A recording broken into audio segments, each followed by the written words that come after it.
नमस्कार साथियों, आपका हार्दिक स्वागत है हमारे YouTube चैनल सरस्वती क्लासेज पर। आज 10th क्लास का विज्ञान का अध्याय नंबर 1 पढ़ेंगे हम। आप साथ साथ में नोट्स भी बनाते रहिएगा, जिसे सरल भाषा में हल करवाया गया है। जैसे कि पहला चैप्टर है हमारा रासायनिक अभिक्रिया एवं समीकरण। इसमें सबसे पहले हम पढ़ेंगे भौतिक और रासायनिक परिवर्तन।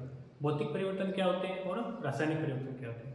भौतिक परिवर्तन ऐसे जिनके रासायनिक गुणों में परिवर्तन नहीं होता, और रासायनिक परिवर्तन होते हैं इसके जैसे रासायनिक गुणों में परिवर्तन होता है, उनसे नया पदार्थ बनता है। भौतिक परिवर्तन होते हैं उसमें नए पदार्थों का निर्माण नहीं होता है, उनके रासायनिक संगठन में परिवर्तन नहीं होता है, परंतु रासायनिक परिवर्तन में रासायनिक गुणों में रासायनिक संगठन में परिवर्तन होता है। इसमें भौतिक परिवर्तन में बने नए पदार्थ से दोबारा पुराना पदार्थ प्राप्त किया जा सकता है, परंतु रासायनिक परिवर्तन में दोबारा वो पदार्थ प्राप्त नहीं किया जा सकता। जैसे कि भौतिक परिवर्तन का उदाहरण लें, जैसे बर्फ है, बर्फ से जल बन गया, जल को गर्म करेंगे तो वाष्प बन जाएगी, वाष्प को ठंडा करेंगे, संघनित करेंगे तो जल बन जाएगा, जल को दोबारा 0 डिग्री टेम्परेचर पर ठंडा करेंगे तो दोबारा बर्फ बन जाएगी। परंतु अगर दही से छाछ बना दी या दूध से हमने दही बना दिया तो दोबारा हम दही से दूध नहीं प्राप्त कर सकते, वो एक रासायनिक परिवर्तन है। अन्य उदाहरण देखें, जैसे कि लोहे पे जंग लग गया है तो जंग लग गया, वो एक रासायनिक परिवर्तन है, उसमें एक नया पदार्थ बन गया है, रासायनिक संगठन में उसमें परिवर्तन आ गया है। जैसे आगे देखें हम, रासायनिक अभिक्रिया होती क्या है, क्या चीज है रासायनिक अभिक्रिया। तो इसमें 2 या 2 से अधिक पदार्थ मिलकर एक एकल उत्पाद का निर्माण करते हैं और इसमें नया पदार्थ बढ़ता है। वह प्रक्रिया जिसमें 2 या 2 से अधिक पदार्थ या एकल पदार्थ के द्वारा नए गुणधर्म वाले पदार्थ का निर्माण होता है, उसे हम रासायनिक अभिक्रिया कहेंगे। जैसे कि मैग्नीशियम ऑक्साइड है, जो मैग्नीशियम प्लस ऑक्सीजन से अभिक्रिया करके मैग्नीशियम ऑक्साइड बनता है। इसमें जो मैग्नीशियम ऑक्साइड है वो एक नया पदार्थ है। दूसरे शब्दों में हम कह सकते हैं इसको, इसके रासायनिक परिवर्तन को रासायनिक अभिक्रिया भी कहते हैं। हमारे आसपास ऐसे बहुत सारी अभिक्रियाएं होती रहती हैं, जैसे कि जंग का लगना, जैसे लोहे पे जंग लग गई। दूसरा देखें, अंगूर के रस का किण्वन। अंगूर के रस का किण्वन का साधारण भाषा में हम एल्कोहल बोल देंगे, या आप राजस्थानी भाषा में दारू भी बोल देंगे। नेक्स्ट देखें, हमारे शरीर में भोजन का पचना और भोजन का पकना। भोजन जो हम घर पे भोजन बनाते हैं वो भी एक रासायनिक अभिक्रिया है। जैसे भोजन बना दिया हमने तो उसके दोबारा वो सेम पदार्थ नहीं बना सकते, उसमें एक नया पदार्थ बन जाता है। जैसे हमारे शरीर में भोजन का पाचन हो गया तो दोबारा जो चीज़ हमने खाई है वो प्राप्त हम नहीं कर सकते। जैसे कि श्वसन है, श्वसन में भी क्या है, ऑक्सीजन लेते हैं और ग्लूकोज का विघटन होता है, ऊर्जा प्राप्त होती है और कार्बन डाइऑक्साइड गैस निकलती है। तो ये भी एक रासायनिक परिवर्तन है, रासायनिक अभिक्रिया है। जैसे ये लोहे पे जंग लगा हुआ है, ये अभिक्रिया में दिखाया गया है। नेक्स्ट देखेंगे, जैसे कि कोई रासायनिक अभिक्रिया हो रही है नहीं हो रही है, इसकी हम पहचान कैसे करेंगे। तो इसके द्वारा हम उसकी अवस्था में परिवर्तन देखते हैं और रंग में परिवर्तन देखते हैं, गैस का निष्कासन हो रहा है या नहीं हो रहा है ये देखते हैं, और ताप में परिवर्तन हुआ या नहीं हुआ ये देखते हैं। जैसे कि उदाहरण नंबर 1, जिसमें नीचे चित्र दिया गया है, हाइड्रोजन सल्फेट के साथ जिंक की अभिक्रिया करवाई गई है, जिसके द्वारा हाइड्रोजन गैस निकलती है, सॉरी तनु सल्फ्यूरिक अम्ल है और जिंक है, दोनों के अभिक्रिया करवाते हैं तो हाइड्रोजन गैस निकलती है। तो इसमें एक नया पदार्थ बन रहा है। और नेक्स्ट देखेंगे हम उदाहरण नंबर 2, जब एक मैग्नीशियम रिबन को वायु में जलाया जाता है तो मैग्नीशियम ऑक्साइड में परिवर्तित हो जाता है। जैसे कि मैग्नीशियम का रिबन है, ऑक्सीजन की उपस्थिति में जलाएंगे तो वह मैग्नीशियम ऑक्साइड में परिवर्तित हो जाएगा। Mg+O2, मैग्नीशियम को ऑक्सीजन की उपस्थिति में जलाएंगे तो किसमें परिवर्तित हो जाएगा, MgO, मैग्नीशियम ऑक्साइड में। अगर हम इस समीकरण को संतुलित करें तो यहाँ पर 2 लगाएंगे और यहाँ पर भी 2 लगाएंगे। अभी आपके आगे जस्ट आगे हीट एंड ड्राइव भी दिया, उसमें समीकरण संतुलित करना सिखाया गया है, उसके बारे में भी हम पढ़ेंगे।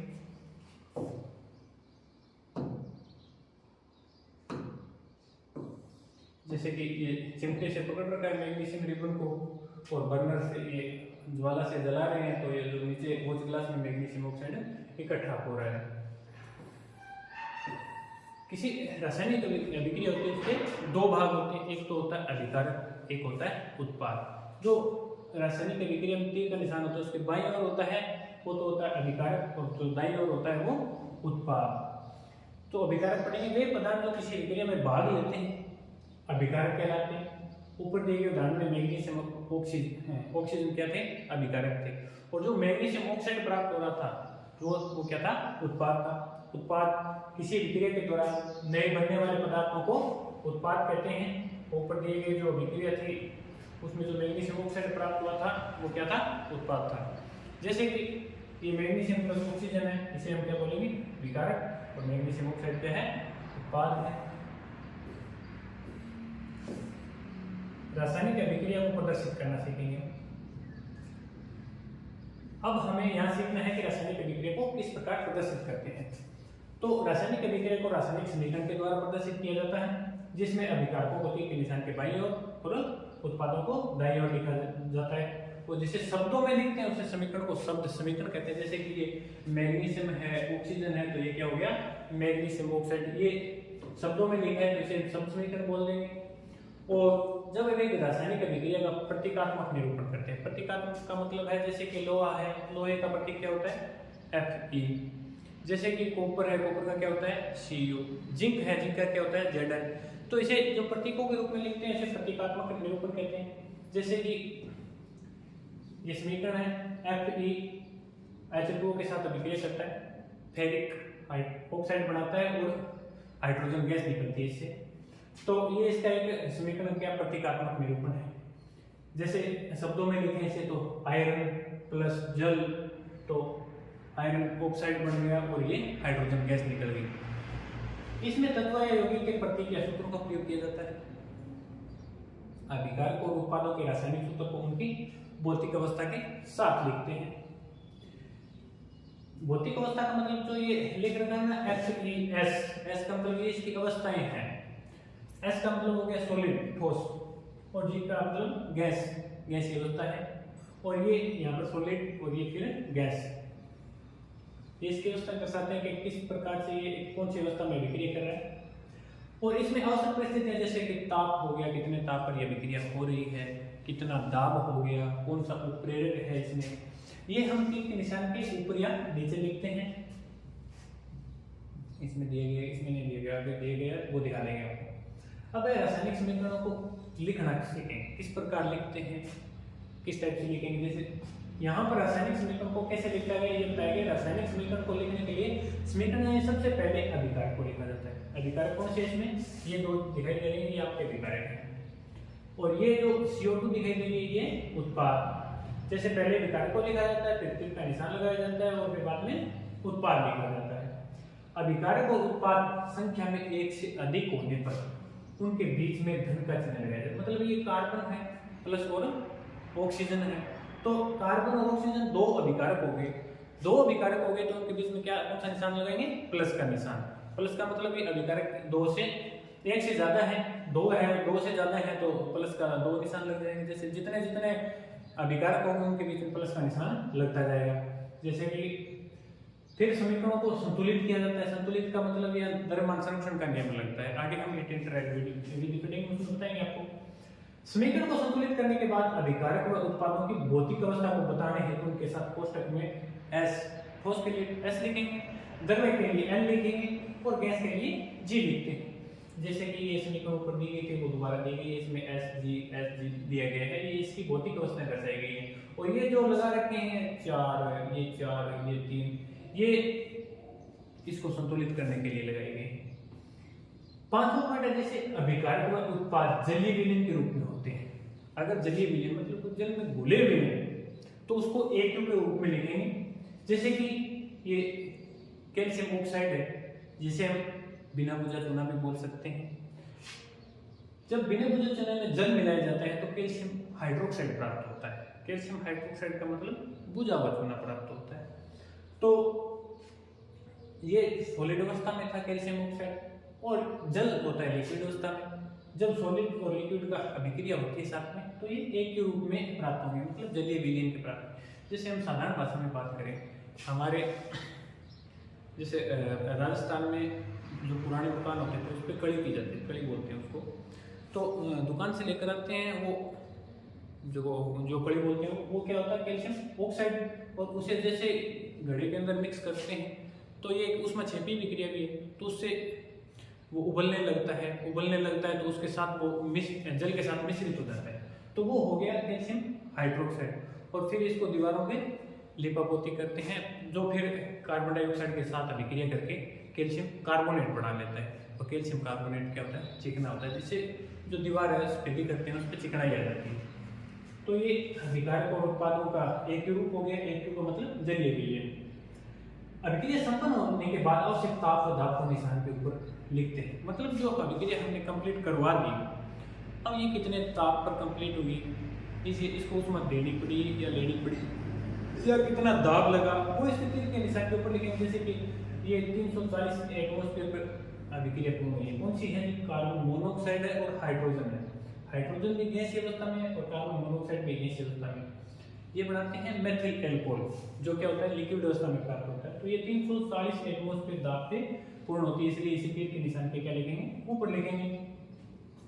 अब बात आती है ऊष्माक्षेपी और ऊष्माशोषी। ऊष्माक्षेपी का मतलब होता है जिसे जो अभिक्रिया करवाएं उस अभिक्रिया करवाने के दौरान हमें उससे ऊष्मा प्राप्त हो, हीट प्राप्त हो, तो उसे बोलेंगे ऊष्माक्षेपी। ऊष्माशोषी का मतलब जिस अभिक्रिया को करवाने के लिए हमें ताप उसको देना पड़े, उसे हमें गर्म करना पड़े, तो वो हो गई ऊष्माशोषी। जैसे कि जो ऊष्माक्षेपी अभिक्रिया उसमें तो प्लस का चिन्ह लगाएंगे लास्ट में, जो प्लस ऊर्जा माइनस ऊर्जा लिखते हैं इसमें, और जो ऋणात्मक चिन्ह लगाते हैं वो उसमें लगाते हैं ऊष्माशोषी के लिए। और ऊष्मा को चिन्ह के रूप में दर्शाने के लिए इस प्रकार से ये डेल्टा का निशान लगाया जाता है, कोण का बोलते हैं। जैसे कि CH4 है, मेथेन गैस है, ये ऑक्सीजन की उपस्थिति में जलती है, जलने के बाद कार्बन डाइऑक्साइड छोड़ती है, प्लस में जल निकलता है और प्लस में क्या निकलती है, ऊर्जा। ठीक, इस प्रकार की विक्रिया होगी, ये होगी ऊष्माक्षेपी विक्रिया होगी। अभिक्रिया में प्रयुक्त उत्प्रेरक को तीर के निशान के ऊपर आने चाहिए। उत्प्रेरक का मतलब ऐसे पदार्थ जो अभिक्रिया की दर को या तो बढ़ा देते हैं या घटा देते हैं। हम उत्प्रेरक अपनी आवश्यकता अनुसार लेते हैं। जैसे कि किसी अभिक्रिया को हमें क्षण भर में करवाना है तो उसमें हम उत्प्रेरक वर्धक को लेंगे। जैसे कि हमें अभिक्रिया को मान लो ऐसी कुछ चीजें होती है जिसमें अभिक्रिया हमें लंबे समय तक करवानी है, मतलब कोई चीज का संक्षारण हो रहा है उसे हमें रोकना है, तो उसका मतलब हो गया अभिक्रिया को हमें मंदित करनी है, धीरे करनी है। तो इसके लिए कुछ पदार्थ मिला देते हैं उत्प्रेरक के, जो अभिक्रिया को भी लंबे समय तक टाइम लगता है उसमें करवाने में, कुछ सालों का, कुछ मिनट से लेकर कुछ सालों तक समय लगता है। मतलब जो उत्प्रेरक वर्धक होते हैं वो तो अभिक्रिया जल्दी करवाते हैं, और उत्प्रेरक विष होते हैं वो अभिक्रिया की दर को घटा देते हैं। मतलब अभिक्रिया होने में खूब लंबा समय लग सकता है, कुछ मिनटों से लेकर कुछ घंटों या कुछ सालों तक भी हो सकते हैं। जैसे कि ये अभिक्रिया करवाई गई है, इसमें असंतृप्त यौगिक है, असंतृप्त यौगिक से हमें संतृप्त यौगिक बनाना है, तो इसे निकल उत्प्रेरक की उपस्थिति में करवाते हैं। और हाइड्रोजन गैस थे, जो हाइड्रोजन इसके साथ जुड़कर संतृप्त यौगिक बनाता है। संतृप्त यौगिक का मतलब यहाँ है, हम वैसे तो चौथे चैप्टर में पढ़ेंगे, परंतु संतृप्त का मतलब है जिसमें सिंगल बॉन्ड होते हैं, सिंगल बॉन्ड है वो संतृप्त है। जिसमें डबल आ गई बॉन्ड या ट्रिपल बॉन्ड आ गई कार्बोहाइड्रेट में, तो वो हो गए असंतृप्त यौगिक। जैसे कि हम बात करें कार्बन डाइऑक्साइड है, जल है, और ये दोनों अभिक्रिया करके जो पेड़ पौधे अभिक्रिया करते हैं उनके दर्शाई गई, तो ये ग्लूकोज का निर्माण करते हैं। जो ग्लूकोज होता है वो जलीय विलयन के रूप में प्राप्त होता है, प्लस में क्या निकलती है, ऑक्सीजन निकलती है। तो इसमें एक तो आवश्यक क्या चीजें हैं, एक तो सूर्य का प्रकाश चाहिए, एक क्लोरोफिल चाहिए। जो क्लोरोफिल चाहिए और सूर्य का प्रकाश चाहिए वो कहाँ लिखा है, तीर के निशान के ऊपर या नीचे। और यहाँ एक क्यू का क्या मतलब है कि ये जलीय विलयन के रूप में प्राप्त हो रही है। अब रासायनिक समीकरण कितने प्रकार की होती हैं, तो रासायनिक समीकरण दो प्रकार की होती हैं। एक तो होती है कंकाली रासायनिक समीकरण, एक होती है संतुलित रासायनिक समीकरण। कंकाली का मतलब जैसे कि मैग्नीशियम ऑक्साइड की अभिक्रिया हुई थी, मैग्नीशियम प्लस ऑक्सीजन के साथ अभिक्रिया करके मैग्नीशियम ऑक्साइड बना रहा था, तो उसमें हमने क्या लिखा, Mg+O2 MgO लिख दिया, वो तो हो गई कंकाली रासायनिक समीकरण। और जब समीकरण को संतुलित कर दिया जाता है तो वो होती है संतुलित रासायनिक समीकरण। जैसे कि हमने 2Mg+O2 और तीर का निशान 2 mg लिख दिया, वो हो गई संतुलित रासायनिक समीकरण। जैसे कि संतुलित रासायनिक समीकरण को कंकाली रासायनिक समीकरण कहते हैं। Mg + O2 Mg और संतुलित की बात करें जब किसी रासायनिक समीकरण में अभिकारक और उत्पाद के परमाणुओं की संख्या और उनका परमाणु भार एक समान हो, उनकी संख्या, जैसे यहाँ हम 3 Fe के अणु ले रहे हैं, यहाँ भी 3 प्राप्त हो रहे हैं, यहाँ हम 4 ऑक्सीजन के अणु ले रहे हैं, यहाँ भी हमें 4 प्राप्त हो रही है। मतलब जो अभिकारक और उत्पादन में परमाणुओं की संख्या क्या रहनी चाहिए, समान रहनी चाहिए। जैसे कि यहाँ 2 मैग्नीशियम के अणु प्लस ऑक्सीजन है, तो क्या प्राप्त हो रहा है, 2MgO। 2 यहाँ लगाने का मतलब क्या है, 2 ही तो ऑक्सीजन है, 2 ही Mg है, और यहाँ भी क्या है, 2 Mg है, 2 ऑक्सीजन। कंकाली रासायनिक समीकरण को संतुलित कैसे करेंगे? संतुलित करने की विधि होती है हिट एंड ट्रायल विधि, तो बहुत बार पूछी जाती है बोर्ड के एग्जाम में, हिट एंड ट्रायल विधि। तो द्रव्यमान जो कंकाली रासायनिक समीकरण है उसको संतुलित करने के लिए कौन सा नियम लगता है, कौन सी विधि लगती है, तो विधि तो लगती है हिट एंड ट्रायल विधि, और नियम लगता है द्रव्यमान संरक्षण का नियम। द्रव्यमान संरक्षण का नियम क्या कहता है, किसी चीज को ना ही तो उत्पन्न किया जा सकता, ना ही नष्ट किया जा सकता है, उसे एक रूप से दूसरे रूप में बदला जा सकता है। तो द्रव्यमान संरक्षण के नियम को संतुष्ट करने के लिए रासायनिक समीकरणों को संतुलित किया जाता है। तीर के बाईं ओर तथा दाईं ओर के तत्वों के परमाणु की संख्या समान किया जाता है, जिससे दोनों ओर के तत्वों के परमाणु भार क्या उसके समान हो सके। जैसे द्रव्यमान संरक्षण का नियम यह सिद्ध करता है कि किसी भी बंद व्यवस्था में द्रव्यमान सदा ही सुरक्षित रहता है, ना तो बढ़ता है ना ही घटता है। किसी भी यहाँ पर जैसे किसी भी रासायनिक अभिक्रिया में द्रव्यमान का न तो निर्माण होता है न ही विनाश। रासायनिक अभिक्रिया के पहले और एवं उसके पश्चात प्रत्येक तत्व के परमाणु की संख्या तथा भार क्या होना चाहिए, समान होना चाहिए। जैसे हिट एंड ट्रायल विधि से इसे संतुलित किया गया।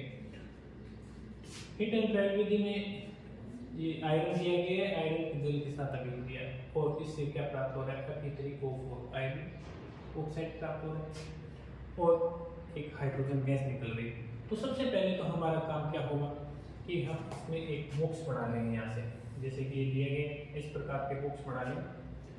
और ये बॉक्स बनाने का काम क्या है कि इस बॉक्स के अंदर हमें कुछ नहीं लिखना है, इस बॉक्स के अंदर हमें कुछ छेड़खानी करनी नहीं है, क्योंकि अगर यहाँ पर आप कहीं बीच में लिख देते हो कोई शब्द 2 या 3 या जो भी आप संतुलित करते समय, तो पूरी इसमें इतनी गलत हो जाएगी। आपका जो 1 या 2 नंबर 3 नंबर की हिट एंड ट्रायल विधि पूछी जाती है वो पूरी की पूरी गलत हो जाएगी। इसलिए पहले तो बॉक्स बनाना है, इसके अंदर कुछ हमें लिखना नहीं है। दूसरे चरण में हम क्या करेंगे, समीकरणों में उपस्थित विभिन्न तत्वों के परमाणु की संख्या नोट करेंगे।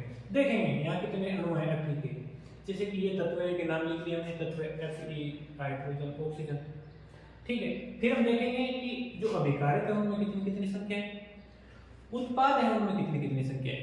जैसे कि अब ये अभिकारक की बात करें तीन के निशान से इस साइड की ओर, तो Fe के कितने अणु हैं, 1 है।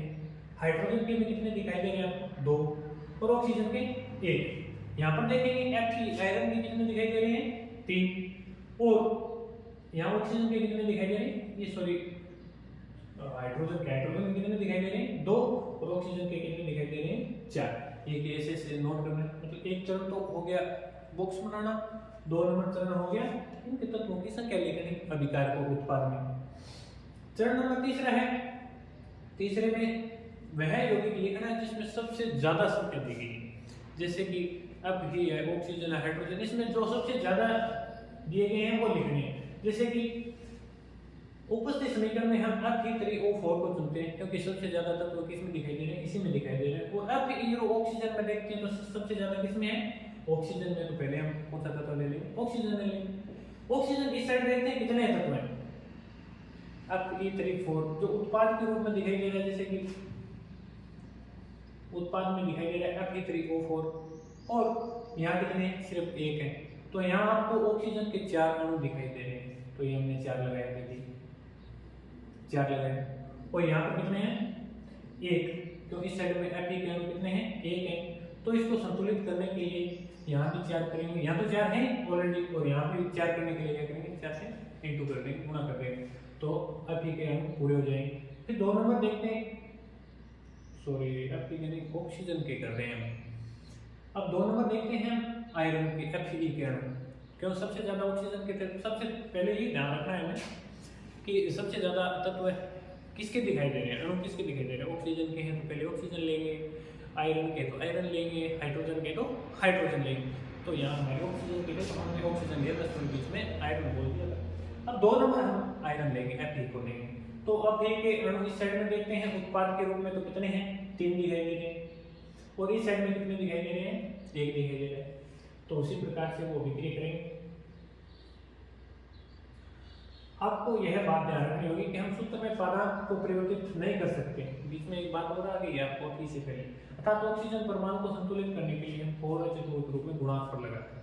मतलब ये क्या कह रहा है, ये ऐसे कह रहा है कि जो H2O है उसके गुणा में यहाँ लगाना 4, नहीं कि आप ऐसे लिख दो, ब्रेक लगा के 4 लिख दो, या ऑक्सीजन के 4 यहाँ लिख दो, ये गलत हो जाएगा तरीका, ये आपका तरीका गलत हो जाएगा, सही नहीं माना जाएगा। इसलिए आपको क्या करना है कि जो 4 है, इसीलिए तो बॉक्स बनवाया था कि बॉक्स के अंदर कुछ नहीं लिखना है, बॉक्स के जो भी लिखना है वो इस साइड में लिखना है, आगे लिखना है। अब हम यहाँ पे जो 4 लगाया है ऑक्सीजन को संतुलित करने के लिए, क्योंकि ऑक्सीजन इसके साथ है तो यहाँ लगाना पड़ेगा मैं 4, और यहाँ 4 लगाया तो ये आंशिक संतुलित हो गई। इस अभिक्रिया को हम बोलेंगे ये समीकरण क्या है, आंशिक संतुलित समीकरण है। अब इस आंशिक संतुलित समीकरण को संतुलित करने के लिए हम अब दूसरा तत्व लेंगे। दूसरे तत्व में हम हाइड्रोजन को संतुलित करने का प्रयास करते हैं।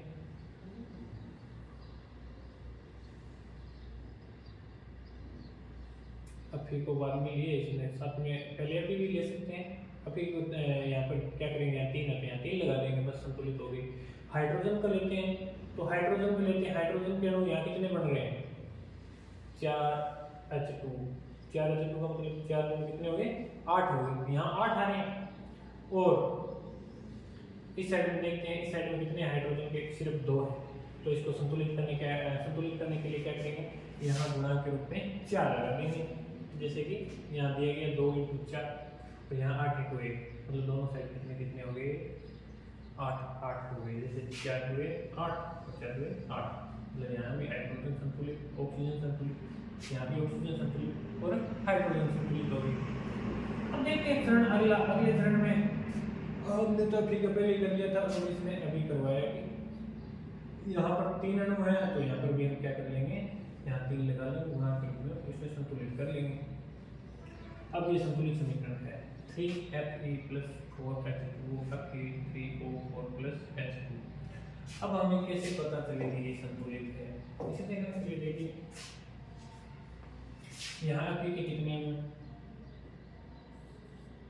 Fe के, ठीक, जैसे यहाँ लिख लेते हैं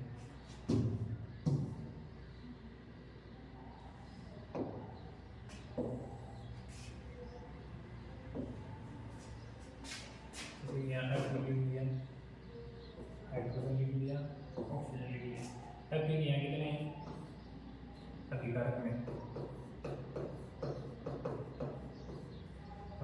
में है 3, हाइड्रोजन कितने हैं 4 हुए 8, और ऑक्सीजन कितने हैं 4।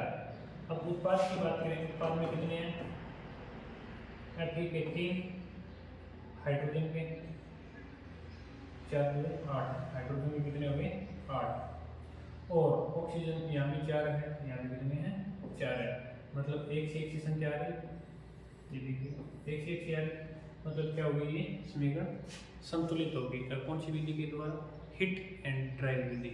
हिट एंड ट्रायल विधि का क्या मतलब है कि अनुमान लगाते हैं, यहाँ कितने लगाएं तो कितना हो जाए, कितना लगाए कितना हो जाए, तो ये संतुलित हो गई।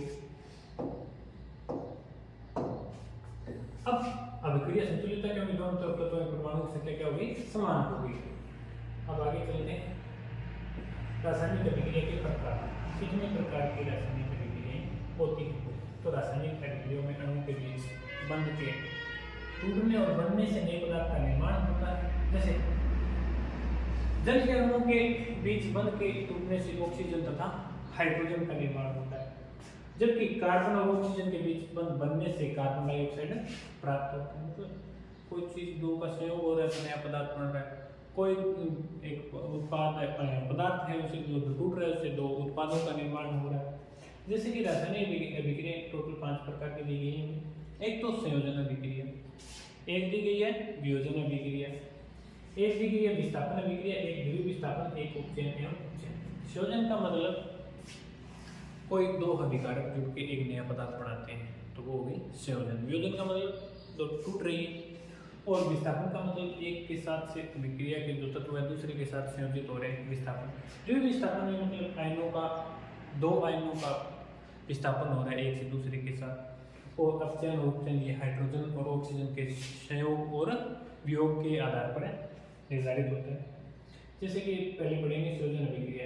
वह अभिक्रिया जिसमें दो या दो से अधिक अभिकारकों से एकल उत्पाद का निर्माण होता है तो ऐसी अभिक्रिया को संयोजन अभिक्रिया कहते हैं। इस अभिक्रिया के लिए सामान्य सूत्र मतलब एक पदार्थ ए है और एक बी है, दोनों जुड़ेंगे संयोग करेंगे तो ए बी का निर्माण होगा। जैसे कि हमने ये समीकरण पहले भी पढ़ी है। कैल्शियम ऑक्साइड की जल के साथ अभिक्रिया कराएंगे तो कैल्शियम हाइड्रोक्साइड बनाएगा, मतलब दो तो अभिकारक हैं, उत्पाद एक है, तो इसे संयोजन अभिक्रिया बोलेंगे। अब बुझे हुए चूने का उपयोग दीवारों की स्फीति करने के लिए भी होता है। मतलब कई बार पूछ लेते हैं जो बुझा हुआ चूना है AQ के रूप में उसका उपयोग कहाँ करते हैं, किस काम में लेते हैं, तो ये दीवारों की स्फीति करने के काम में लिया जाता है। जब बुझे हुए चूने को दीवार पर लगाया जाता है तो वायु में उपस्थित कार्बन डाइऑक्साइड से विक्रिया करके कैल्शियम कार्बोनेट की एक परत का निर्माण करता है जो कि चमकीली होती है, जिससे दीवार पर चमक आ जाती है। जैसे कि कैल्शियम हाइड्रोक्साइड है और कार्बन डाइऑक्साइड से विक्रिया कर रहा है, जैसे कार्बन डाइऑक्साइड से विक्रिया करेगा ये कैल्शियम कार्बोनेट का निर्माण कर लिया और जो जल था वो वायुमंडल में वाष्प के रूप में उड़ जाएगा। जैसे कि ये बिना बुझा चूना है। बिना बुझा चूना कौन सा होता है और बुझा हुआ चूना कौन सा होता है? जो मैंने आपको उदाहरण दिया था ना, बुझा हुआ चूना तो वो जो हम कड़ी के रूप बोलते हैं हमारे सामान्य भाषा में, वो लेकर आते हैं, वो हो गया पाउडर के रूप में होता है। और बिना बुझा चूना जो खदानों से या खेतों से खोद कर निकाला जाता है, जैसे हमारे राजस्थान में खूब निकलता है, जिप्सम बोलते हैं इसे। जैसे कि इसके बड़े बड़े पत्थर होते हैं और ये बिना बुझा चूना कहलाता है। इसे गर्म करके फिर इसे पीसा जाता है, पाउडर बनाया जाता है। अन्य संयोजन अभिक्रिया जैसे कार्बन ऑक्सीजन कार्बन डाइऑक्साइड बना लिया, हाइड्रोजन ऑक्सीजन मिलकर जल का निर्माण कर लिया, सल्फर और ऑक्सीजन मिलकर सल्फर डाइऑक्साइड बना लिया। अब बात करें हम ऊष्मा के आधार पर रासायनिक अभिक्रिया, तो ऊष्मा के आधार पर दो प्रकार के, एक ऊष्मा क्षेपी और एक ऊष्मा शोषी। क्षेपी वे अभिक्रिया जिसमें अभिक्रिया के दौरान ऊष्मा निकलती है, ऊष्मा क्षेपी अभिक्रिया कहलाती है। जैसे प्राकृतिक गैस मीथेन है, CH4 है, इसको ऑक्सीजन की उपस्थिति में जलाएंगे तो कार्बन डाइऑक्साइड बनेगा, जल बनेगा और ऊष्मा निकलेगी, ये ऊष्मा क्षेपी अभिक्रिया होगी। शोषण है, शोषण भी एक ऊष्मा क्षेपी अभिक्रिया का उदाहरण है जिसमें कोशिकाएं शोषण के दौरान ऊष्मा मुक्त करती है। जैसे कि ग्लूकोज जब ऑक्सीजन की उपस्थिति के में अभिक्रिया करेगा तो ये कार्बन डाइऑक्साइड बनाएगा और जल का अणु बनाएगा और ऊष्मा निकलेगी। अगर आपको ट्राई करना है कि हम शोषण ऊष्मा क्षेपी कैसे है, ये तो अंदर की अभिक्रिया होगी, हम तो नहीं देख सकते।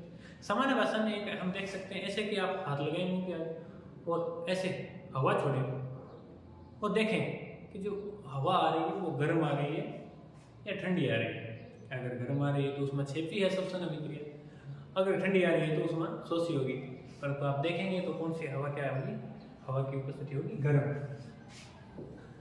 तो ये होगी उसमें क्षेपी अभिक्रिया। अब साग सब्जियां, सड़े गले घास फूस या पेड़ों के पत्तों का विघटन होकर कंपोस्ट का बनना, मतलब साग सब्जियां जो भी सड़ी गली सब्जियां हैं, पेड़ पौधों के पत्ते हैं, टहनियाँ हैं, ये लंबे समय तक पड़ी रहती है जैसे, तो ये भी एक उसमें क्षेपी अभिक्रिया है जिसके द्वारा खाद बनती है ना, तो खाद वो क्या हो जाती है, गर्म हो जाती है।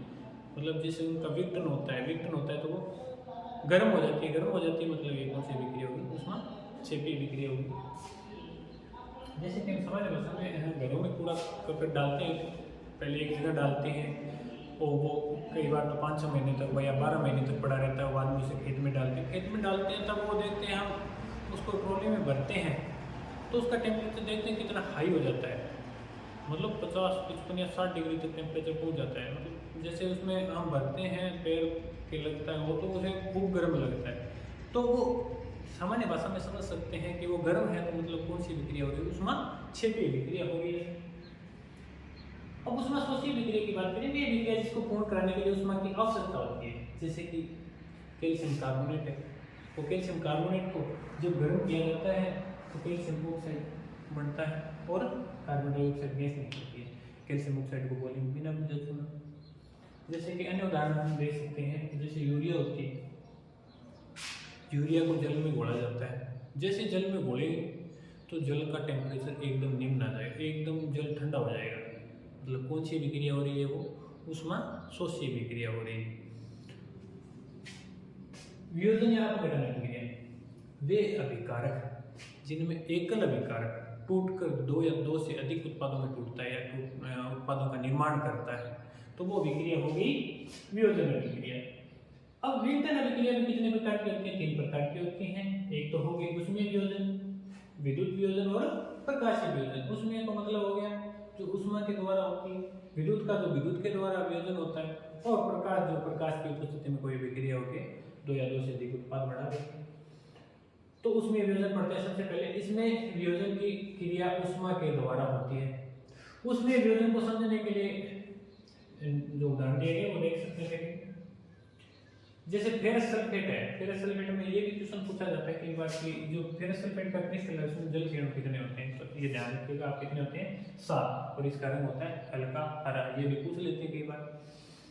तो जब इसको हल्का गर्म करेंगे ना तो इसका रंग कैसा हो जाएगा, सफेद रंग हो जाएगा। और इसको और अधिक गर्म करेंगे तो फेरिक ऑक्साइड का निर्माण होता है। फेरिक ऑक्साइड का निर्माण होता है जिसका रंग कैसा होगा, भूरा, तथा साथ में किसका निर्माण होगा, सल्फर डाइऑक्साइड और सल्फर ट्राइऑक्साइड का निर्माण होगा।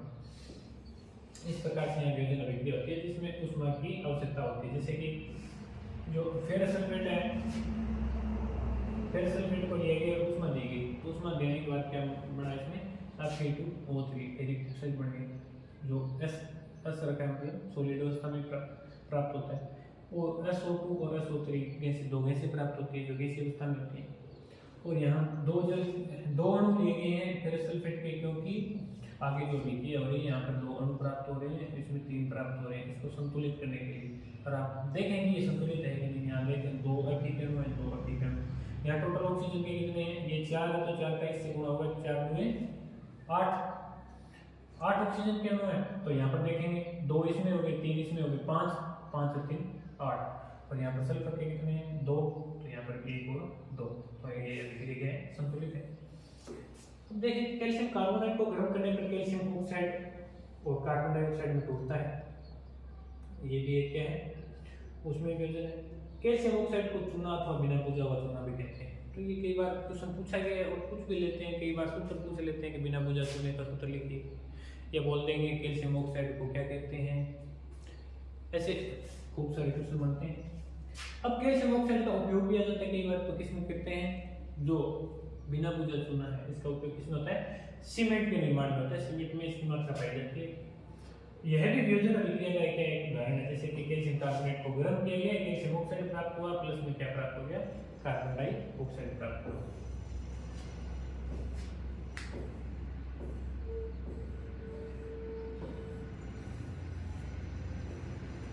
विद्युत वियोजन, जब वियोजन या अपघटन अभिक्रिया में विद्युत का उपयोग करते हैं तो इसे विद्युत वियोजन कहते हैं। जैसे कि जल का वियोजन, ये इंपॉर्टेंट अभिक्रिया है, देखिएगा।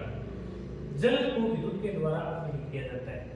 मतलब जल है, एक प्लास्टिक के बीकर में जल लेंगे, उसमें 2 रॉड लगा देंगे और एक तो प्लस की एक माइनस की, फिर धारा प्रवाहित करेंगे तो उस पर एक प्रणाली लगा के देखते हैं कि एक पर ऑक्सीजन की मात्रा इकट्ठी हो जाती है, एक पर हाइड्रोजन की। देखते हैं आगे। जल को विद्युत के द्वारा अपघटित किया जाता है जिसमें हाइड्रोजन तथा ऑक्सीजन की प्राप्ति होती है। विद्युत की मदद से जल का विद्युत अपघटन किया जाता है। जैसे कि ये जल का अणु है और ये माइनस में ये का निशान है, तो यहाँ 2 हाइड्रोजन के अणु प्राप्त हो रहे हैं, एक ऑक्सीजन का प्राप्त हो रहा है। इसका मतलब है कि जल का वियोजन अभिक्रिया किया जाता है किसके द्वारा, विद्युत के द्वारा, जिसमें ऑक्सीजन तथा हाइड्रोजन अलग अलग प्राप्त होते हैं। यहाँ पर हाइड्रोजन तथा ऑक्सीजन का अनुपात क्या रहेगा, क्योंकि यहाँ पर देखेंगे हम जल का सूत्र क्या होता है, H2O। हाइड्रोजन कितने दिख रहे हैं इसमें, 2, ऑक्सीजन कितने दिख रहे हैं, 1, तो इसका अनुपात भी क्या रहेगा, 2:1 रहेगा। अब यहाँ ये जो बीकर दिया गया प्लास्टिक का, इसमें ये जल है और इसमें ये इलेक्ट्रोड लगाए हैं, और ये रबड़ की डोर इसलिए लगाई गई है कि जो जल है वो नीचे नाली से और इसे 6 वोल्ट की बैटरी से जोड़ा गया है। ये कैथोड है और ये एनोड है। जैसे कि ये प्लस और ये माइनस, इसमें माइनस वाले में हाइड्रोजन इकट्ठी हो रही है, क्योंकि हाइड्रोजन के ऊपर पावर किसकी होती है, H प्लस होती है, तो प्लस है वो किसकी ओर आकर्षित होगा, माइनस की ओर, और ऑक्सीजन होता है उस पर तो माइनस होते हैं, ये किसकी ओर होगा, आकर्षित होगा तो प्लस की ओर। इसीलिए ये जो प्लस वाली प्रणाली है एनोड वाली, इसमें तो क्या होगा, ऑक्सीजन इकट्ठी होगी और इसमें क्या होगी, हाइड्रोजन। अब ये अनुपात भी देखिए इसका, ये ऑक्सीजन की मात्रा क्या है, कम है, और हाइड्रोजन की क्या है, ज्यादा दिखाई दे रही है, क्योंकि ये किस अनुपात में प्राप्त होते हैं, 2:1 में प्राप्त होते हैं। जैसे कि आप घर पे भी ट्राई करके देख सकते हो, जो सेल आते हैं 6 वोल्ट के, बैटरी बोल दे, सेल बोल दे, उसे जल में डालोगे तो उस पर आपको बुलबुले के रूप में निकलते हुए कुछ दिखाई देंगे गैस के अणु, जिस पे जो एनोड होगा उस पर तो ऑक्सीजन होगी और जो कैथोड होगा उस पर हाइड्रोजन गैस निकलेगी। आप घर पे भी ट्राई कर सकते हैं। अब लेड नाइट्रेट को गर्म करने में, जब लेड नाइट्रेट को गर्म करते हैं तो लेड ऑक्साइड को नाइट्रोजन डाइऑक्साइड तथा ऑक्सीजन में टूटता है। नाइट्रोजन डाइऑक्साइड के गैस का रंग कैसा होता है, भूरा रंग होता है, मतलब ये जो गैस प्राप्त हो रही है वो किस रंग की प्राप्त होगी, भूरे रंग की। और ये अभी जो पीछे एग्जाम हुए थे 2024 में, उसमें ये प्रश्न ये खालिस्तान रेगिस्तान में पूछा गया था कि वो गैस कौन सी निकलती है, कैसे रंग की होती है। तो ये प्रणाली है और ये चौथा नली है, मतलब जो और इसमें लेड नाइट्रेट को डालकर गर्म कर रहे हैं तो कौन सी गैस निकल रही है, इसमें भूरे रंग की गैस निकल रही है। ये आपका डायपर निकलिए, ये इसमें रहने चाहिए PbNO3 सॉलिड अवस्था में, तो जैसे गर्म करेंगे तो लेड ऑक्साइड प्राप्त होगा, और यहाँ पर प्लस में क्या निकलेगा, नाइट्रोजन डाइऑक्साइड गैस निकलेगी और निकलेगी ऑक्सीजन, और ये जो गैस निकलेगी किस रंग की होगी, भूरे रंग की होगी। अब तीसरा है प्रकाशीय वियोजन। जो वियोजन की क्रिया के लिए ऊष्मा प्रकाश के रूप में प्रदान की जाती है, तो इसके समझने के लिए उदाहरण दे सकते हैं। मतलब जो भी कोई अभिक्रिया उसको कराने के लिए सूर्य के प्रकाश की उपस्थिति में कोई अभिक्रिया हो रही है तो वो प्रकाशीय वियोजन है। जैसे कि सूर्य के प्रकाश की उपस्थिति में श्वेत रंग का सिल्वर क्लोराइड, मतलब एजीसीएल जो श्वेत रंग का होता है, और सूर्य के प्रकाश की उपस्थिति में अभिक्रिया करके सिल्वर का निर्माण करता है, मतलब चांदी का निर्माण कर रहा है। और चांदी किस रंग का होता है, दूसरा रंग का होता है। जैसे कि AgCl है, सूर्य का प्रकाश मिलेगा तो Ag प्लस Cl2 में बदल जाएगा।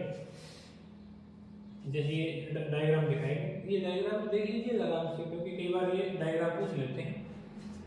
ये सूर्य का प्रकाश आ रहा है, ये चाइना डिश है, मतलब क्ले टाइप प्रकार की, और इसमें ये सिल्वर क्लोराइड है, इसमें से क्लोराइड अलग हो जाएगा गैस के रूप में, और क्या बचेगा, सिल्वर बचेगा। सिल्वर ब्रोमाइड में भी इस प्रकार की विक्रिया होती है। सिल्वर ब्रोमाइड में प्रकाश की उपस्थिति में टूटकर सिल्वर और ब्रोमीन का निर्माण करता है। जैसे कि AgBr है, सूर्य का प्रकाश मिला 2Ag प्लस Br2 के रूप में टूट गया, Br2 के रूप में गैस निकल गई। अब तो इसकी विक्रिया देखते हैं विस्थापन अभिक्रिया, मतलब ऐसी रासायनिक अभिक्रिया जिसमें अधिक अभिक्रियाशील तत्व कम अभिक्रियाशील तत्व को उसके यौगिक से विस्थापित कर देता है, उसे क्या बोलेंगे, विस्थापन अभिक्रिया। मतलब जो अधिक अभिक्रियाशील तत्व है वो कम अभिक्रियाशील तत्व को क्या कर देगा, प्रतिस्थापित कर देगा। जैसे कि लोहे की कील को कॉपर के सल्फेट के विलयन में डाला जाता है, तो कॉपर सल्फेट के विलयन का रंग हल्का नीला से क्या हो जाता है, हल्का हरा हो जाता है, जबकि लोहे की कील का रंग कैसा हो जाता है, भूरा हो जाता है। क्यों हो जाता है, तो इसमें जो लोहा है वो कॉपर से क्या अधिक अभिक्रियाशील तत्व है। अभिक्रियाशीलता का क्रम हम तीसरे चैप्टर में पढ़ेंगे, उसमें एक मैंने ट्रिक बनवाई हुई है, वो साधारण भाषा में उसे समझा देंगे। जैसे कि उसमें मैंने लिखवाया है काशीनाथ का मांगी आलू जरा फीके खाता, मतलब ये एक ट्रिक बनाई गई है। इसमें जो आयरन है जो ऊपरी ऊपर होंगे वो अधिक अभिक्रियाशील तत्व होंगे, और जो नीचे नीचे आएंगे वो कम अभिक्रियाशील तत्व है। तो अभिक्रियाशीलता के क्रम में जो Fe है, आयरन है, वो ऊपरी ऊपर आता है, और कॉपर क्या आता है, नीचे आता है आयरन से। मतलब जो आयरन हुआ वो इससे कॉपर से अधिक अभिक्रियाशील हुआ, तो इसको सल्फेट को प्रतिस्थापित कर देता है और अपने साथ जोड़ लेता है। जैसे कि रंग में परिवर्तन यह प्रदर्शित करता है कि यहाँ पर विस्थापन अभिक्रिया हुआ है, जिसमें लोहे के द्वारा कॉपर का क्या किया गया है, विस्थापन किया गया है। यह कॉपर लोहे की कील पर जमा हो जाता है, जिसके कारण उसका रंग भूरा हो जाता है, जबकि यहाँ पर आयरन सल्फेट का निर्माण जिस कारण से विलीन का रंग क्या हो गया, हल्का हो गया। पहले कैसे था, नीला रंग था, और अब कैसा हो गया है, हरा रंग हो गया। जैसे कि ये लोहा है, ये कॉपर सल्फेट का विलयन है। जैसे कॉपर सल्फेट के विलयन में लोहे की कील डालेंगे तो फेरस सल्फेट का निर्माण हो जाएगा, और रंग कैसा हो जाएगा, हरा हो जाएगा। और कॉपर जो कील है, कील के ऊपर जो भूरे रंग की परत प्राप्त हो रही है वो क्या है, कॉपर है, कॉपर उस पर जमा होता जाएगा। जैसे ये दो पदार्थ है, ये पहले नीला विलयन था, और जैसे इसमें कील डाली कैसा हो गया, रंग इसका हरा रंग हो गया। तो ये हरा रंग हो गया, तो उसमें जो कील थी उसका रंग कैसा दिखाई दे रहा है आपको? देखिए भूरा रंग दिखाई दे रहा है, क्योंकि इस पे जो पदार्थ निक्षेपित हुआ है वो किसका हुआ है? कॉपर का हुआ है। और फिर था जो सल्फेट के साथ अभिक्रिया करके फिर सल्फेट का निर्माण कर लेता है, जो ऊपर समीकरण दी गई है और ये समीकरण पूछ भी गई थी 2024 के बोर्ड एग्जाम। अब देखिए कुछ और उदाहरण देखते हैं, जैसे कि जिंक है। जिंक भी कॉपर से क्या होता है? अधिक अभिक्रियाशील तत्व होता है। तो जिंक कॉपर से अधिक अभिक्रियाशील है, तो जिंक सल्फेट का निर्माण कर लेगा। मतलब ये जो सल्फेट दिखाई दे रहा है आपको, ये सल्फेट जिंक के साथ जुड़ जाएगा और कॉपर यहाँ आगे प्राप्त होगा। अब देखेंगे हम PbCl2 CuCl2 की, मतलब लेड कॉपर क्लोराइड के साथ अभिक्रिया करता है, तो लेड क्लोराइड का निर्माण हो जाता है और कॉपर को क्या कर देता है? प्रतिस्थापित कर देता है। यहाँ पर जो लेड है वो भी क्या है? कॉपर से अधिक अभिक्रियाशील तत्व है। अब देखते हैं कि अधिक अभिक्रियाशील तत्व को प्रतिस्थापित कर ले। मान लें ये अभिक्रिया उल्टी कर दी जाए, जैसे यहाँ पर दे दिया जाए कि ZnSO4, ये जो एक अवस्था में है, और प्लस में कॉपर दे दिया जाए S अवस्था, सॉलिड अवस्था में। अब आपको दे दिया जाए तीर का निशान लगा के कि बोलो आगे अभिक्रिया किस प्रकार होगा। बहुत बार पूछा भी जाता है, पूछ लेते हैं। जिंक सल्फेट उसमें कॉपर डालेंगे तो आगे क्या होगा? एब्सिड के रूप में दे देंगे वो कि कॉपर सल्फेट का निर्माण होगा, या मतलब 4 पॉइंट बना देंगे इसमें से कुछ नहीं, या जिंक सल्फेट दे देंगे, या कॉपर ऐसा ही रहेगा, या अभिक्रिया होगी नहीं। तो आपको ऐसा करना है कि इस प्रकार की अभिक्रिया कभी नहीं होगी, क्योंकि ये कम अभिक्रियाशील तत्व है, अधिक अभिक्रियाशील तत्व है। इसमें नियम यही लगता है कि अधिक अभिक्रियाशील तत्व कम अभिक्रियाशील तत्व को प्रतिस्थापित करेगा, जो कम अभिक्रियाशील है वो अधिक को प्रतिस्थापित नहीं कर सकता। तो इस प्रकार की अभिक्रिया तो कभी पूर्ण होगी नहीं, ये ध्यान रखना है। ये पूछ सकते हैं, प्रश्न पूछते भी हैं, उनको तो टेढ़े सवाल करने हैं। अब है द्वितीय विस्थापन अभिक्रिया, ऐसी अभिक्रिया जिसमें अभिकारकों के बीच आयनों का क्या होता है? आदान प्रदान होता है, द्वितीय विस्थापन अभिक्रिया कहलाती है। द्वितीय विस्थापन अभिक्रिया के लिए सामान्य सूत्र दिया गया है, जैसे कि कोई A और C तो तत्व है और ये इसके साथ जुड़े हुए तत्व हैं B और D। तो ये जो D है ये तो A के साथ जुड़ जाएगा, और इसके A के साथ जो B है तो C के साथ जुड़ जाएगा। जैसे कि ये इसके साथ और ये इसके साथ, मतलब आयनों का क्या हो गया? आदान प्रदान, अदला बदली होगी। जैसे कि उदाहरण देखते हैं, जब सोडियम सल्फेट की अभिक्रिया बेरियम क्लोराइड से करवाई जाती है तो यहाँ पर द्वितीय विस्थापन अभिक्रिया होती है। सोडियम सल्फेट और बेरियम क्लोराइड ये भी क्या करेंगे? द्वितीय विस्थापन अभिक्रिया करेंगे। जैसे कि ये सोडियम सल्फेट है, ये बेरियम क्लोराइड है, जिसमें सोडियम क्लोराइड तथा बेरियम सल्फेट का निर्माण होता है। यहाँ पर आयनों का अदला बदली होती है, जिससे नए पदार्थ बनते हैं। जैसे कि ये सोडियम सल्फेट दिया गया है और बेरियम क्लोराइड है, दोनों अभिक्रिया करेंगे तो ये Cl2 है, ये तो N के साथ जो सोडियम है इसके साथ जुड़ जाएगा, ये जो SO4 है ये Ba के साथ, बेरियम के साथ जुड़ जाएगा। अब आप देखेंगे कि यहाँ तो दिया हुआ था Na2SO4 और यहाँ दिया था BaCl2, ये क्यों दिया गया है? तो यहाँ देखेंगे Cl होता है, Cl के ऊपर होता है 1 माइनस, और जो बेरियम है बेरियम के ऊपर होता है 2 प्लस। जो सल्फेट सोडियम दिया गया है सोडियम पे होता है 1 प्लस, और जो सल्फेट दिए गए इस पे होते हैं 2 माइनस। तो देखेंगे यहाँ 2 सोडियम के अणु है, क्लोरीन पे 1 माइनस है, तो इसके साथ कितने जुड़ेंगे? NaCl के साथ, तो सोडियम के साथ एक ही Cl जुड़ेगा, और यहाँ पर भी 2 है, यहाँ पर भी Cl2 है, तो यहाँ संतुलित करने के लिए क्या लगा देंगे? 2 लगा देंगे। और ये Ba बेरियम और सल्फेट ये दोनों एक ही अणु है और इनकी संयोजकता भी पूर्ण होगी। जैसे यहाँ 2 प्लस है, यहाँ 2 माइनस है, तो एक साथ जुड़ जाएंगे और क्या बना देंगे? BaSO4 बेरियम सल्फेट का निर्माण कर लेंगे। इस प्रकार ये यहाँ 2 दिए गए हैं, यहाँ एक है इसका, यहाँ बेरियम का एक है, क्लोरीन के 2 है, इस प्रकार दिए गए हैं। यहाँ पर ऐसे मतलब कि किस प्रकार करवानी है। यहाँ पर बेरियम सल्फेट के सफेद एविलेट अवक्षेप का निर्माण होता है, मतलब जो बेरियम सल्फेट बन रहा है तो एविलेट मतलब किसी में घुलनशील नहीं है और अवक्षेप का निर्माण होता है, इसलिए इस अभिक्रिया को अवक्षेपण अभिक्रिया भी बोलते हैं। कई बार आपको ये न दिया जाए, द्वितीय विस्थापन न बोल के ये कह दिया जाए कि अवक्षेपण अभिक्रिया लिखिए, तो आप ये इसमें लिख सकते हैं अवक्षेपण की, और भी हैं तो ये भी लिख सकते हैं आप। वह रासायनिक अभिक्रिया जिसमें अवक्षेप का निर्माण होता है उसे अवक्षेपण अभिक्रिया कहते हैं। जैसे परिभाषा देखें, जब 2 या 2 से अभिकारक विलयन आपस में अभिक्रिया करके एविलेट ठोस उत्पाद बनाते हैं। ठोस का मतलब जो किसी में घुलनशील न हो, तो उस विलयन में ठोस के कण अवक्षेपित हो जाते हैं, इस क्रिया को अवक्षेपण अभिक्रिया कहते हैं। तथा इस प्रकार की रासायनिक अभिक्रिया क्या कहलाती है? अवक्षेपण अभिक्रिया। जैसे कि ये बेरियम क्लोराइड के विलयन पर नली है, इसमें क्या डाल रहे हैं, सोडियम सल्फेट का विलयन डाल रहे हैं। और सोडियम सल्फेट का विलयन जैसे डालेंगे तो एक तो बढ़ेगा सोडियम क्लोराइड, एक बढ़ेगा बेरियम सल्फेट। और बेरियम सल्फेट है वो किस प्रकार का है, अवक्षेपण अभिक्रिया, अवक्षेप है वो ठोस अम्लीय पदार्थ है, जैसे कि ये समीकरण है, ये समीकरण है, ये तो रासायनिक समीकरण होगा, ये इसके चित्र के रूप में दर्शाया गया किस प्रकार इसको मिलाया गया और कौन से विक्रिया हुई, कौन से समीकरण हुई इसमें।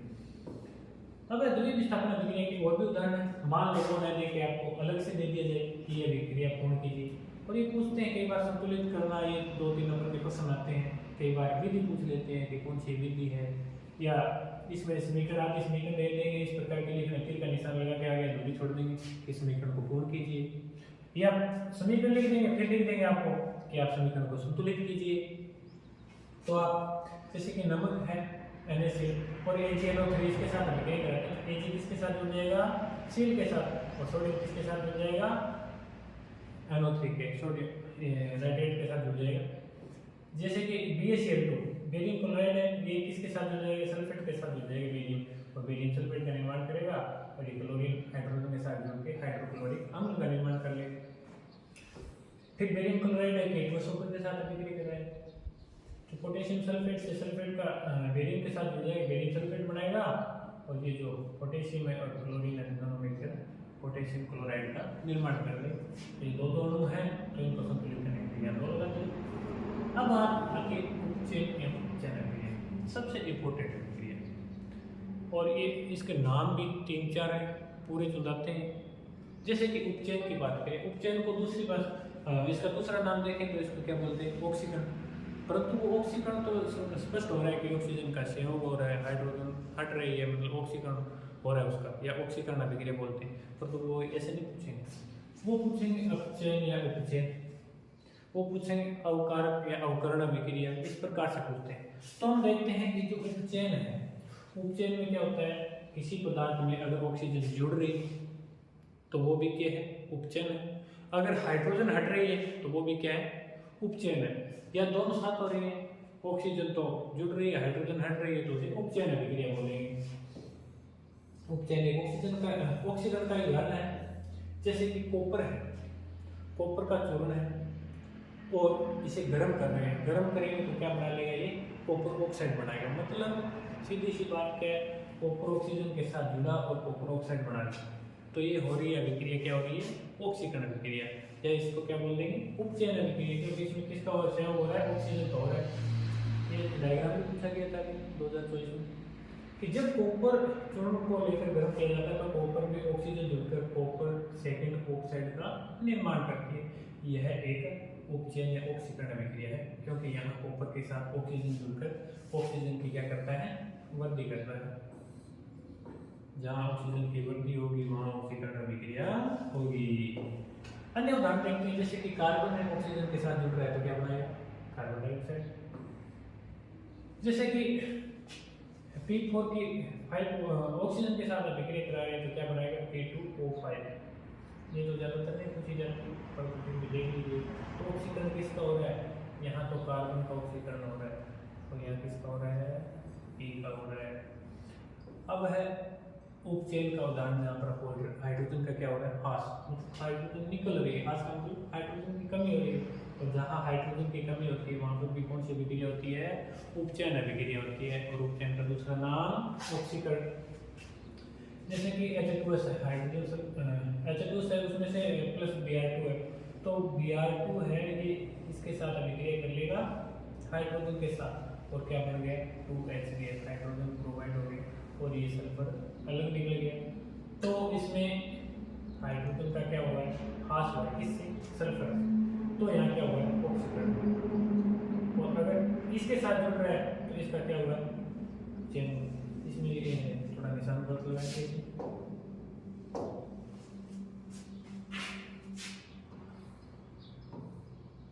ये यहाँ आ गया, मतलब यहाँ लिख सकते क्या लिखेंगे,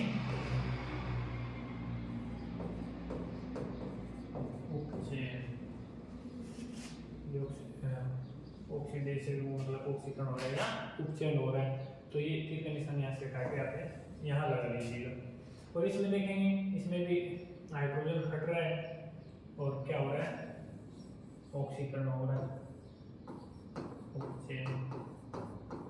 और ये हाइड्रोजन इसके साथ जुड़ रहा है, इसका तो अपचयन हो रहा है, परंतु हम बात करें अपचयन उपचयन की, तो उपचयन इसका होगा सल्फर का, इससे हाइड्रोजन हट रहा है मतलब उपचयन हो रहा है। अब ये है मेथेन CH4 प्लस 2O2, तो इसमें से जो कार्बन है, कार्बन इस ऑक्सीजन के साथ तो सेव कर लेगा, मतलब ऑक्सीजन तो जुड़ गई और इसके हाइड्रोजन हट गई, तो इसका क्या हो गया, उपचयन हो गया। उपचयन का मतलब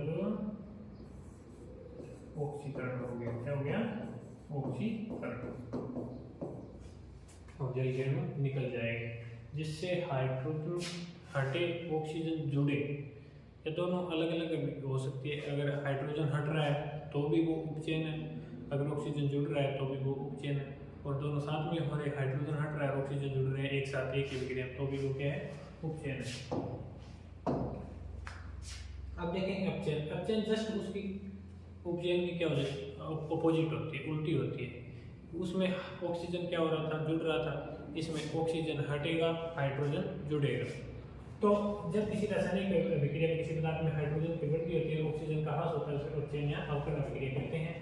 अपचयन या अवकरण का उदाहरण देखें, जैसे कि यदि कॉपर ऑक्साइड के ऊपर हाइड्रोजन गैस प्रोवाइड की जाए, जो कॉपर ऑक्साइड है उस पर हाइड्रोजन गैस प्रोवाइड करेंगे, तो सतह की काली भूरे रंग की परत, सतह की काली परत भूरे रंग की हो जाती है। जो पहले कॉपर को गर्म किया तो कॉपर ऑक्साइड की परत पड़ी थी, फिर दोबारा हाइड्रोजन गैस प्रोवाइड की, तो जो कॉपर ऑक्साइड होता है वो काले रंग का होता है, काले रंग की परत जम जाती है उसकी ऑक्सीजन की वजह से। जैसे हाइड्रोजन गैस प्रोवाइड कराएंगे तो वो वापस क्या हो जाता है, भूरा, क्योंकि कॉपर का रंग भी कैसा होता है, भूरा होता है। क्योंकि इस स्थिति में अपचयन या अवकरण विक्रिया होती है तथा कॉपर प्राप्त होता है। यहाँ पर कॉपर सेकंड ऑक्साइड से किसका ह्रास हो गया, ऑक्सीजन का ह्रास हो गया। जैसे कि ये कॉपर ऑक्साइड है, ये हाइड्रोजन है, जैसे इस पे हाइड्रोजन गैस, कॉपर ऑक्साइड पे हाइड्रोजन गैस प्रोवाइड की तो ये कॉपर तो अलग प्राप्त हो गया, और ये जो ऑक्सीजन थी ये हाइड्रोजन के साथ संयोग कर लेती है। ये जो ऑक्सीजन है ये इसके हाइड्रोजन के साथ अभिक्रिया कर लेगी, संयोजन कर लेगी, और ये कॉपर जो अलग प्राप्त होगा ये भूरे रंग का प्राप्त होगा, और ये H2 जल का निर्माण कर लेंगे। अब अपचयन या अवकरण का और भी उदाहरण है, जैसे कि जिंक ऑक्साइड है। जिंक ऑक्साइड को जैसे कार्बन के उपस्थिति में अभिक्रिया करवाएंगे तो इसका क्या होगा, अपचयन होगा। अपचयन का मतलब क्या है, यहाँ से जो जिंक है, जिंक का क्या हट रहा है, ऑक्सीजन हट रहा है, ऑक्सीजन हट रहा है मतलब क्या हो रहा है, इसका अपचयन हो रहा है। और इसका देखें कार्बन का, तो कार्बन का क्या हुआ है, कार्बन का हुआ है ऑक्सीकरण, ऑक्सीकरण या क्या बोलते हैं इसे, अपचयन। ये आगे भी दोबारा पढ़ेंगे, यदि अपचयन की बात करें अपचयन पढ़ेंगे। अगर ये दोनों अभिक्रिया एक में साथ साथ होती है तो क्या बोलते हैं, रेडक्स अभिक्रिया बोल देते हैं। जैसे कि H2 से इसमें क्लोरीन की अभिक्रिया करवाई तो क्या हुआ, क्लोरीन के साथ हाइड्रोजन जुड़ा तो मतलब कौन सी अभिक्रिया हो गई, अपचयन अभिक्रिया हो गई, और इससे सल्फर अलग हो गए। अब क्या है, कभी कभी ये दोनों अपचयन और उपचयन अभिक्रिया साथ साथ होती हैं, और साथ साथ होती हैं उसे बोलते हैं हम रेडक्स अभिक्रिया। ऐसी अभिक्रिया जिसमें अभिक्रिया के दौरान एक अभिकारक उपचयित होता है जबकि दूसरा क्या होता है, अपचयित होता है। इसे अपचयन उपचयन अभिक्रिया भी बोलते हैं, जैसे रेडॉक्स अभिक्रिया भी बोलते हैं। कई बार प्रश्न में पूछा भी गया है इससे उदाहरण, जैसे कि कॉपर ऑक्साइड है, कॉपर ऑक्साइड के हाइड्रोजन गैस प्रोवाइड करवाएंगे तो कॉपर ऑक्साइड का तो क्या हट रहा है, ऑक्सीजन हट रहा है, ऑक्सीजन हट रहा है तो इसे क्या बोलेंगे, अपचयन। और जो ये जो हाइड्रोजन, हाइड्रोजन से क्या जुड़ रहा है, ऑक्सीजन जुड़ रहा है, तो इसे हम क्या बोल देंगे, उपचयन। मतलब अपचयन के साथ में हुआ और उपचयन भी है, ये दोनों विक्रिया साथ हुए, कौन सा विक्रिया बोल देंगे, इसे रेडॉक्स अभिक्रिया बोल देंगे। यहाँ एक ही विक्रिया में Cu का अपचयन है, H2 का क्या हो रहा है, अपचयन, दोनों की क्रिया हो रही है, इसलिए ये रेडॉक्स अभिक्रिया है।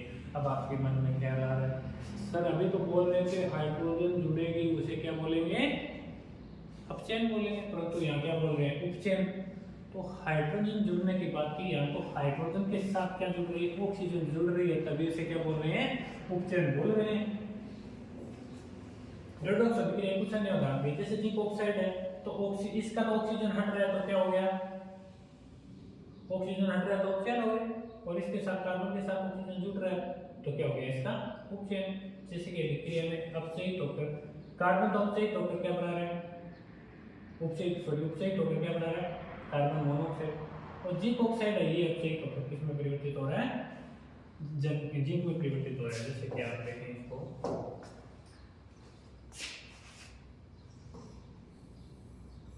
ऑक्सीजन हटा मतलब अपचयन और ऑक्सीजन जुड़ा मतलब उपचयन। ठीक है।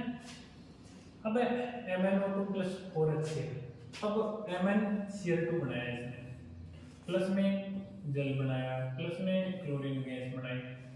अब देखेंगे अभिक्रिया में किस किस का क्या हो रहा है। तो अभिक्रिया में HCl तो Cl2 में अपचयित हो रहा है क्योंकि यहाँ से HCl से क्या हट रहा है इसका हाइड्रोजन हट रहा है, हाइड्रोजन हट रहा है तो इसका क्या हुआ उपचयन है, ये उपचयित हो गया।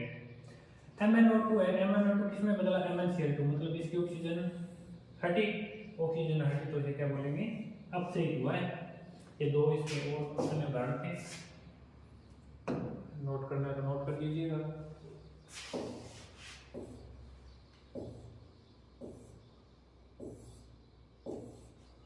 ऑक्सीकरण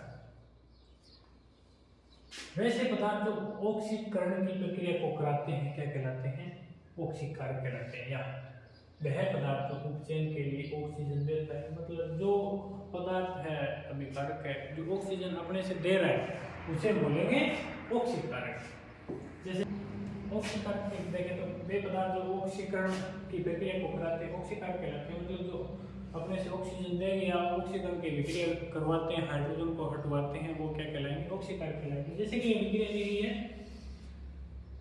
2H2S प्लस SO2 तो इससे क्या बन रहा है 3S प्लस 2H2 मतलब इसमें ऑक्सीकारक का काम कौन कर रहा है SO2 कर रहा है क्योंकि यह H2S में से क्या हटा रहा है तो H2S है इसमें से H को हटाने का काम कौन कर रहा है SO2 कर रहा है तो इसे क्या बोलेंगे ऑक्सीकारक बोलेंगे। अब अवकारक का मतलब अपचयक कौन है। वैसे पदार्थ जो अवकरण की विक्रिया कराते हैं अवकारक कहलाते हैं। वे पदार्थ जो ऑक्सीजन हटने के लिए उत्तरदायी होता है या अपचयन के लिए हाइड्रोजन देता है वो क्या कहलाता है अवकारक कहलाता है। जैसे कि इसमें कौन है ऑक्सीजन हटाने के लिए उत्तरदायी कौन है तो यहाँ उत्तरदायी Zn प्लस ये जिंक ऑक्साइड है प्लस कार्बन है तो जिंक बनेगा और कार्बन मोनोऑक्साइड। यहाँ कार्बन क्या है अवकारक है ये कार्बन है तो इसी से ऑक्सीजन हटा रहा है तो इसीलिए इस कार्बन को क्या बोल देंगे अवकारक क्योंकि ये जिंक ऑक्साइड में से क्या हटा रहा है ऑक्सीजन। अब उपचयन का प्रभाव क्या है हमारे दैनिक जीवन में ऐसी बहुत सी अभिक्रियाएं आसपास होती रहती है जिसमें धातुओं का संक्षारण खाद्य पदार्थों का अविकृत गंधित हो जाना सामान्य उदाहरण है जो उपचयन अभिक्रिया के प्रभाव से होता है। मतलब यहाँ बात करें उपचयन क्या है इससे क्या दुष्प्रभाव होते हैं इसके क्या क्या प्रभाव पड़ते हैं। तो उपचयन से जैसे कि लोहे की जंग लगना ये भी एक उपचयन का कारण। जैसे कि बात करें कुछ खाद्य पदार्थ होते हैं वो कुछ समय के बाद उसमें से बदबू आने लगती है खराब हो जाते हैं खाने के लायक नहीं बचते तो वो उसे विकृत गंधिता बोलते हैं। तो ये उपचयन का प्रभाव दिए गए जिसमें पढ़ेंगे सबसे पहले हम संक्षारण। जैसे कि जब कोई धातु जल और वायुमंडल के संपर्क में आती है मतलब जल के संपर्क में आई या वायुमंडल में कौन सा जैसे आर्द्र होगा जिसमें जैसे वायु मिल जाए या जल वाष्प मिल जाए। जब कोई धातु जल और वायुमंडल के संपर्क में आती है तो नमी और वायुमंडल में उपस्थित ऑक्सीजन तथा अन्य पदार्थ जैसे कि कुछ अम्ल हो गए के संपर्क में आने के कारण धातु क्या हो जाती है धातु ऑक्साइड में परिवर्तित हो जाती है। तो ये नमी है कुछ अम्ल है धातु तो धातु उसके साथ अभिक्रिया करेगी धातु ऑक्साइड में या सल्फाइड में कार्बोनेट में किसी में परिवर्तित हो गई मतलब ये धीरे धीरे क्या होने शुरू हो गई नष्ट होने शुरू हो गई उसका संक्षारण होना शुरू हो जाता है। तो परिभाषा देखें धातु अपने आसपास अम्ल आर्द्रता वायु आर्द्रता मतलब या ह्यूमिडिटी मतलब जो जलवाष्प की मात्रा होती है वायुमंडल में वो आर्द्रता है वायु आदि के संपर्क में आने पर संक्षारित हो जाती है। इस प्रक्रिया को क्या बोलेंगे संक्षारण। जैसे सिल्वर है सिल्वर के कुछ मतलब बर्तन हो या कुछ आभूषण हो जो भी पहने में कुछ समय के बाद वो क्या हो जाते हैं उसमें एक काले काले रंग की परत जमने लगती है। वो क्यों जमने लगती है क्या कारण है क्योंकि ये वायुमंडल से सल्फर के साथ अभिक्रिया करता है और सिल्वर सल्फाइड का निर्माण करता है जिसके कारण उसमें क्या पड़ जाती हैं काली अब कॉपर, हम देखते हैं कि जो हमारे घरों में बर्तन होते हैं कॉपर के, तांबे के, जैसे कि मंदिर में देखेंगे तो कलश होता है, या घर में और भी बर्तन होते हैं, पानी पीने का है या खाना खाने के, तो वो जिसकी रेगुलर सफाई हो रही है, मतलब मांजे जा रहे हैं, तो ठीक है। अगर उसको कुछ समय के लिए पड़ा रहने दें तो उस पर एक हरे हरे रंग की परत जम जाती है। तो वो क्यों जमती है? वो भी किसकी वजह से जमती है? संक्षारण की वजह से जमती है, क्योंकि कॉपर आर्गन कार्बन डाइऑक्साइड के साथ अभिक्रिया कर लेता है और किसका निर्माण करता है? कॉपर कार्बोनेट का। अब लोहा, लोहे की बनी वस्तुओं को आर्द्र वायु में खुला छोड़ देने से उन पर लाल भूरे रंग की सुंदरी परत जम जाती है। इससे लोहे का क्षय होता है और इसका सूत्र क्या है? Fe2O3NH2, मतलब जल के अणु कितने भी हो सकते हैं। N का मतलब यहाँ क्या है? 2, 3, 4, 5, 7, 10, मतलब जल के अणु कितने भी ले सकते हैं या कितने भी हो सकते हैं। तो जैसे कि Fe और ऑक्सीजन की अभिक्रिया की और प्लस में क्या हुआ? जल। जैसे ऑक्सीजन तो वायुमंडल में होती है और जल, नमी का मतलब यही हुआ कि जो वायुमंडल है उसमें वाष्प की मात्रा, तो वाष्प की मात्रा वायुमंडल में तो कहीं ज़्यादा कहीं कम होगी, रेगिस्तान में मान लो कम होती है। और तटीय क्षेत्र होते हैं, समुद्र तटीय क्षेत्र या नदी के नज़दीक जो क्षेत्र है वहाँ पर क्या होगी? थोड़ी ज़्यादा होगी। तो समुद्र तटीय क्षेत्र होते हैं, वहाँ पे जो लोहे की वस्तुएं बनी होती है वो जल्दी संक्षारित होती है, जल्दी नष्ट होती है। कारण ये है कि वहाँ पर क्या होती है? वायुमंडल में नमी ज़्यादा होती है। परंतु रेगिस्तान की बात करें तो वहाँ पर नमी की मात्रा कम होती है, तो वहाँ लोहे की वस्तु लंबे समय तक खराब नहीं होती। तो जैसे ही आप ऑक्सीजन और जल के साथ अभिक्रिया करेगा तो बनाएगा Fe2O3 और NH2। पूछ लेते हैं जो जंग लगती है उसका सूत्र क्या है? तो एक नंबर का पूछ लेते हैं, एक नंबर का ये सिंपल सा उत्तर है इसका। अगर सीधा सूत्र पूछते हैं तो यहाँ 2 नहीं लगाना है, 2 यहाँ किस लिए लगाएंगे? इस समीकरण को संतुलित करने के लिए लगाएंगे, क्योंकि यहाँ पर ऑक्सीजन के अणु देखेंगे तो कितने? 3, 2, 6, यहाँ पर 6, ये तो मिलना नहीं है क्योंकि यहाँ पर पहले दिए गए, ये तो H2 आए गए, तो 3, 2, 6 यहाँ 6 यहाँ। अब ठीक है, 2, 2, 4, तो ये 4 यहाँ, ये संतुलित होगी समीकरण। द्रव्यमान संरक्षण नियम का पालन कर रही है। अब संक्षारण से बचाव की कुछ विधियाँ होती है, ये विधियाँ भी पूछते हैं संक्षारण की, 1 या 2 नंबर की पूछ लेते हैं। जैसे कि जस्तीकरण, जस्तीकरण का मतलब होता है जो धातु की वस्तु है उस पर जीव की परत चढ़ानी होती है, उसे जस्तीकरण बोलते हैं। या धातु की सतह को पेंट करके, मतलब कलर करके, रंग करके भी उसे संक्षारण से बचाया जा सकता है। धातु की सतह पर तेल लगाकर या ग्रीस लगाकर, ग्रीस भी बोलते हैं, ग्रीस भी बोलते हैं। तो कुछ इतनी वस्तुएं, तेल है, वो ऑयल वगैरह, जो ग्रीस वगैरह, ये लगाकर हम क्या धातु को संक्षारण होने से बचा सकते हैं। जस्तीकरण, किसी धातु की सतह पर विद्युत लेपन द्वारा जस्ते मतलब जिंक की परत चढ़ाने की प्रक्रिया जस्तीकरण कहलाती है। अब आ गया दूसरा, विकृत गंधिता। विकृत गंधिता क्या है? मतलब विकृत गंधिता एक घटना है जब बहुत समय रखने के बाद वसा तेलीय खाद्य पदार्थ क्या हो जाते हैं? उपचयित हो जाता है, जिससे उसका स्वाद बदल जाता है। जैसे कि चिप्स है, आप चिप्स की थैली लीजिए, 5 या 10 रुपए की आती है, उसे आप खोल कर 5-10 दिनों के लिए रख दीजिए, बाद में उसको सूंघिएगा, खाना तो है नहीं क्योंकि जहरीला बन जाता है, या थोड़ा बहुत स्वाद टेस्ट कर सकते हैं, तो उसका स्वाद एकदम बदल जाएगा, क्योंकि वायुमंडल में उपस्थित ऑक्सीजन है, ऑक्सीजन से अभिक्रिया कर लेगा वो, और ऑक्सीजन के साथ अभिक्रिया करके वो ऑक्सीकृत हो जाता है। ऑक्सीकृत होने के बाद वो जैसे उसकी बदबू बदलती है या ऑक्सीजन की उसके साथ अभिक्रिया कर लेता है तो विकृत गंधिता बोलते हैं। मतलब उसमें से अलग तरीके की स्मेल आने लगती है, वो विषकारी होता है, स्वास्थ्य के लिए हानिकारक होता है।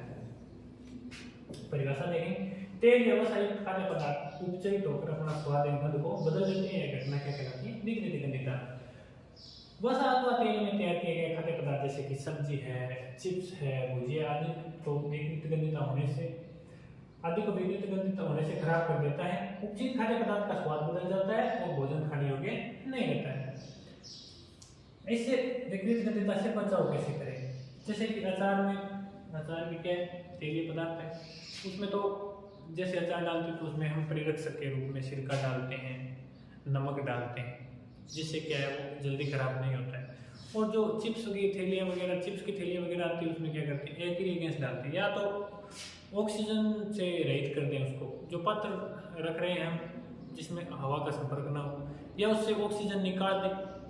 तीसरा बचता है कि कोई सी भी गैस, जो सभी भी गैस है पूरी निकाल दें, परंतु जो नाइट्रोजन एक्रिया गैस बोली जाती है उसको भर दिया जाता है। ये प्रश्न भी आता है की जो चिप्स की थैलियाँ आती हैं उसमें कौन सी गैस भरी जाती है? तो एक्रिय गैस कौन सी होती है? वो नाइट्रोजन होती है।